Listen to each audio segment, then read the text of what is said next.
घर में इबादत नहीं करेगा, छत पे नहीं करेगा तो कहाँ करेगा? आप गली में करने नहीं दोगे, छत में करने नहीं दोगे, घर में करने नहीं दोगे, तो ये गुंडागर्दी तो है। ये तानाशाही मस्जिद में क्यों जाए करने? अपने घर पे भी कर सकते हैं, महिलाएं नहीं करेंगे अपने घर में। अब भाई छत पे क्यों नहीं करेंगे? छत पे क्या आफत होगी? जो केले की ठेली लगा रहा है उसे पासपोर्ट से क्या मतलब है? जो बिरयानी बेच रहा है उसे पासपोर्ट से क्या मतलब? जो रिक्शा चला रहा है उसे पासपोर्ट, क्या वो इबादत नहीं करेगा? और जो आदमी रोड पे ही रह रहा है, बेचारा फ्लाईओवर के नीचे रह रहा है, वो वहाँ पे इबादत करेगा तो क्या उसका पासपोर्ट से क्या मतलब? ये डराने की बात कर रहे हैं। कहीं आतंकी टाइप के लोग हैं सरकार और सत्ता में, और जिस प्रकार के अधिकारी भी छोड़ रखे हैं। ये सब सरकार का खेल है, आरएसएस का खेल है। ये आरएसएस ही है जो भड़काने का काम कर रही है और देश के लोगों को जाति जाति से लड़वा रही है, धर्म मजहब को लड़वा रही है, भाषा को भाषा से लड़वा रही है। ये काम है इसका, ताकि देश में क्या है, जन आक्रोश बना रही है और गृह युद्ध जैसी स्थितियां बनाने पर लगी है। और एक तरफ मोदी सौगात बांट रहे कि भाई ये लोग, हम मोदी सौगात बांट रहे हैं, ईद पे इनाम दे रहे हैं, ईद पे मिठाइयाँ बांट रहे हैं, कपड़े बांट रहे हैं सबको। एक बात बताओ, ये चुगली राजनीति कौन कर रहा है? कौन कर रहा है? जब मुसलमानों से इतनी आपत्ति है तो फिर काय को ये ईदी दे रहे हो तुम? और घबराइए मत, सब ईद मुबारक हो सभी को, और सभी लोग ईद मनाएं, बढ़िया से मनाएं, देश सबका, और डरे ना। और अगर कोई इस प्रकार का आपको डर पैदा करता है तो खुलकर आइए, आंदोलन कीजिए, चाहे जंतर मंतर हो चाहे कहीं भी हो, आप डर खत्म कीजिए। नंदा भाई, क्या लग रहा है जो ईद की नमाज जो है ना सड़कों पे या छतों पे नहीं होगी, ये यूपी सरकार का फरमान? कुछ नहीं, गुंडा कर दिया यार। ये कोई आदमी कैसे अपने इबादत कर रहा है, कैसे अपने धर्म को अपना के कैसे काम कर रहा है, और कैसे अपने त्यौहार को मनाएगा। ये कहीं ना कहीं त्यौहार पे भाई ये कोई इस्लाम के लोग तो हैं नहीं, जो सरकार या इस्लाम वाली है जो इसके तरीके से किसी के धर्म पे या मजहब पे सवाल उठा के और उनको इबादत नहीं करने देगी। अपने घर में इबादत नहीं करेगा, छत पे नहीं करेगा तो कहाँ करेगा? आप गली में करने नहीं दोगे, छत में करने नहीं दोगे, घर में करने नहीं दोगे, तो ये गुंडागर्दी तो है। ये तानाशाही मस्जिद में क्यों जाए करने? अपने घर पे भी कर सकते हैं, महिलाएं नहीं करेंगे अपने घर में। अब भाई छत पे क्यों नहीं करेंगे? छत पे क्या आफत हो गई? काय की सुरक्षा? छत पे से क्या सुरक्षा? हाँ, छत पे कौन पत्थरबाजी, क्या वजान करता है, पत्थरबाजी करता है? ये फालतू की बकवास कर रहे हैं। और जहाँ सारे के सारे भाई अपनी छत पे, जहाँ पत्थरबाजी सिर्फ अजान के टाइम पे करता है, या उसके अलावा छत पे नहीं जाता होगा, तो पत्थरबाजी तो कभी भी कर सकता है, फिर ये अजान पे क्यों रोक? तो इसका मतलब है ये कहीं ना कहीं आतंकी टाइप के लोग हैं सरकार और सत्ता में, और जिस प्रकार के अधिकारी भी छोड़ रखे हैं। ये सब सरकार का खेल है, आरएसएस का खेल है। ये आरएसएस ही है जो भड़काने का काम कर रही है और देश के लोगों को जाति जाति से लड़वा रही है, धर्म मजहब को लड़वा रही है, भाषा को भाषा से लड़वा रही है। ये काम है इसका, ताकि देश में क्या है, जन आक्रोश बना रही है और गृह युद्ध जैसी स्थितियां बनाने पर लगी है। इस देश को संभालेगा कौन? मेरठ पुलिस ने ये आदेश जारी किया कि जो रोड पे नमाज पढ़ता हुआ पकड़ा जाए तो उसका पासपोर्ट लाइसेंस ना, पासपोर्ट लाइसेंस होगा जब ना यार। किसका पासपोर्ट लाइसेंस? ये धमकाने का एक तरीका। एक बात बताओ, जो केले की ठेली लगा रहा है उसे पासपोर्ट से क्या मतलब है? जो बिरयानी बेच रहा है उसे पासपोर्ट से क्या मतलब? जो रिक्शा चला रहा है उसे पासपोर्ट, क्या वो इबादत नहीं करेगा? और जो आदमी रोड पे ही रह रहा है, बेचारा फ्लाईओवर के नीचे रह रहा है, वो वहाँ पे इबादत करेगा तो क्या उसका पासपोर्ट से क्या मतलब है? ये डराने की बात कर रहे हैं।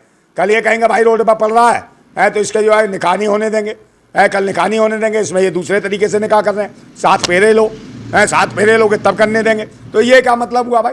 कल सुहागरात नहीं मनाने दोगे आप, ये हाल करोगे यार, ये सुहागरात क्यों मना रहे हैं? कल जाके तुम रोड पे पकड़ के उनकी नसबंदियाँ करना शुरू कर दोगे।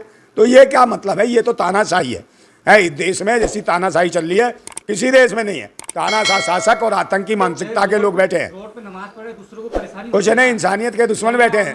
अरे सरकार और सत्ता कोई काहे की परेशानी नहीं है। अभी से परेशानी होने लगी, जब से 10-12 साल से भाजपा ही आए तब से ही परेशानी होने लगी। तभी से धर्म को खतरा हो गया है। पहले धर्म खतरे में नहीं था, मुगल 800 साल रहे हैं भाई। एक बात बताओ, मुसलमानों का शासन 800 साल रहा है, उसके बाद अंग्रेजों का रहा है, तब कहीं हिंदू खतरे में नहीं था।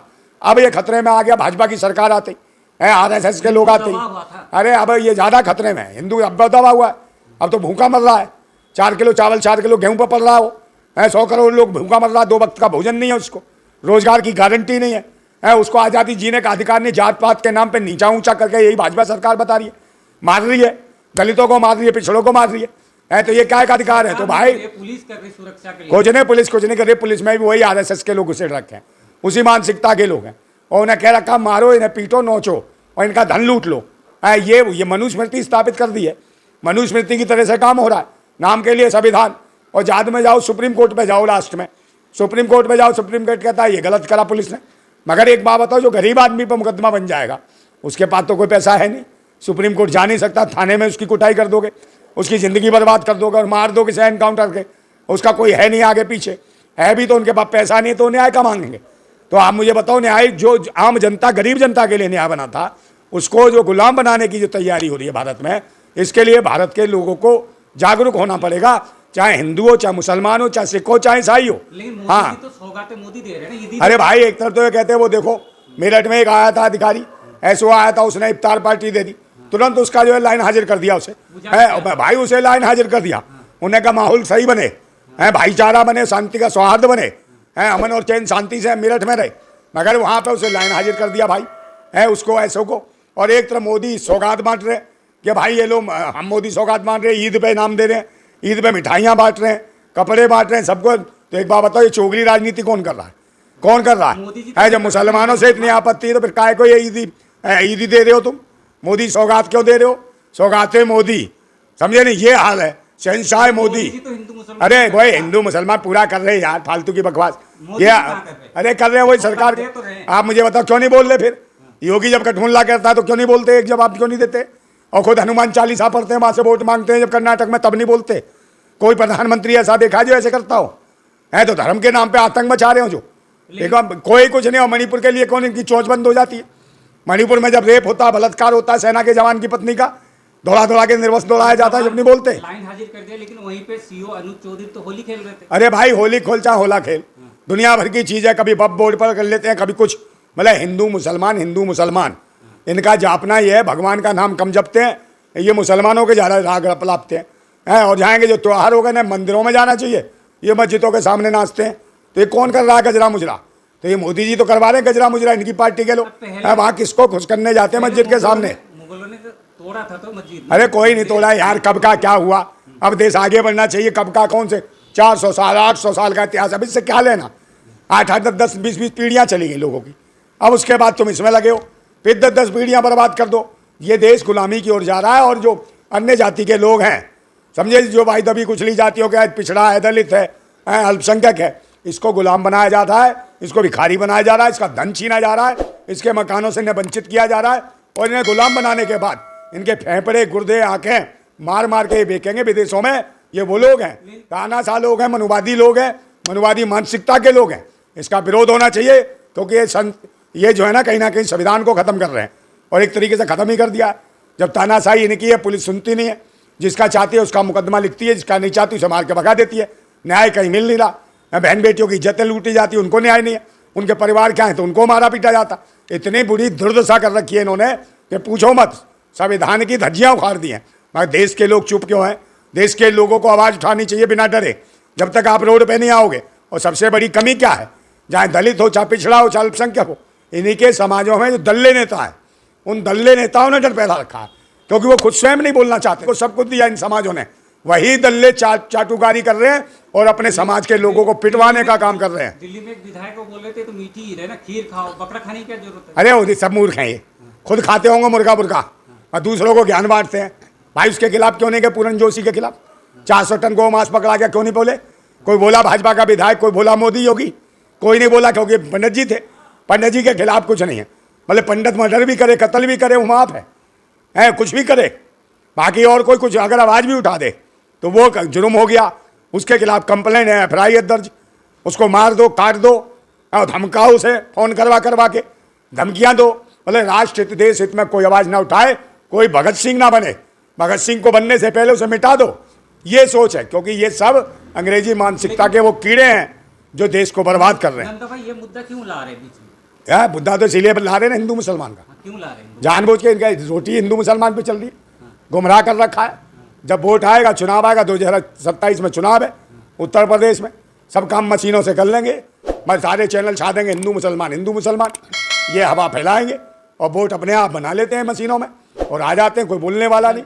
अरे चुनाव आयोग इनका, चुनाव आयोग में कौन है? जातियाँ देख लो, हर जगह देख लो, सिस्टम में जातियाँ देख लो, जुडिशरी में देख लो, उनमें देख लो, अधिकारियों में, सब जगह देख लो कौन सी जाति के लोग बैठे हैं, किस तादाद में बैठे हैं। तो भाई वो कहाँ से, मेरी बात सुन लो, जातिवाद और धर्म, अरे OBC कहीं नहीं यार, OBC के नाम पे कलंक है ये, OBC नहीं है। अरे OBC बन गया है, पहले जनरल में था, खुद ही डाल लिया अपने आप को राजनीति करने के लिए। OBC के साथ इतना अत्याचार हो रहा है, उनके अधिकार छीने जा रहे हैं, कोलेजियम सिस्टम ले आए पीछे से, OBC का सब कुछ आरक्षण छीन लिया। तो OBC होता तो बोलता, तो OBC होता, उसका खून होता OBC, वो OBC है ही नहीं, समझे ना। वो RSS का पालतू प्यादा है जो आरएसएस कहेगी पालतू जो भी कह दो योगी वो है। योगी जी तो बोल रहे 100 हिंदू के बीच में एक मुसलमान सुरक्षित है, लेकिन 50 मुसलमानों के बीच में 50 हिंदू सुरक्षित नहीं है। अरे नहीं, वो कुछ नहीं है, राजनीति है। हिंदू मुसलमान से क्या मतलब है? देश में सब नागरिक हैं, सब नागरिक पहले भी रहे थे, अब भी रहे थे, सबका वोटों का बराबर समान अधिकार है। क्या हिंदू मुसलमान कर? विकास की बात करे, शिक्षा की करे, स्वास्थ्य की करे, रोजगार की करे, सुरक्षा की करे, बहन बेटियों की इज्जत की बात करे, देश को आगे बढ़ाने की बात करे, नहीं करेंगे। अगर आपके जब घरों तक हमले हो रहे हैं और आपको घरों तक में इबादत नहीं करने दी जा रही, तो आप घबराइए मत, ईमानदारी से आप अपनी ईद मनाइए और आगे जाके आंदोलन कीजिए और बड़े बड़े आंदोलन कीजिए, तभी जाके हमारे को अधिकार है आंदोलन करने का, अपनी अभिव्यक्ति पेश करने का। और जब तक आप एकजुट नहीं होगे तब तक कुछ नहीं होगा। आप एकजुट होके इस तानाशाह सरकार, तानाशाह हुकूमत के खिलाफ एक आंदोलन कीजिए और जिंदाबाद बोलिए कि भारत जिंदाबाद था, जिंदाबाद और जिंदाबाद रहेगा। ईद मुबारक।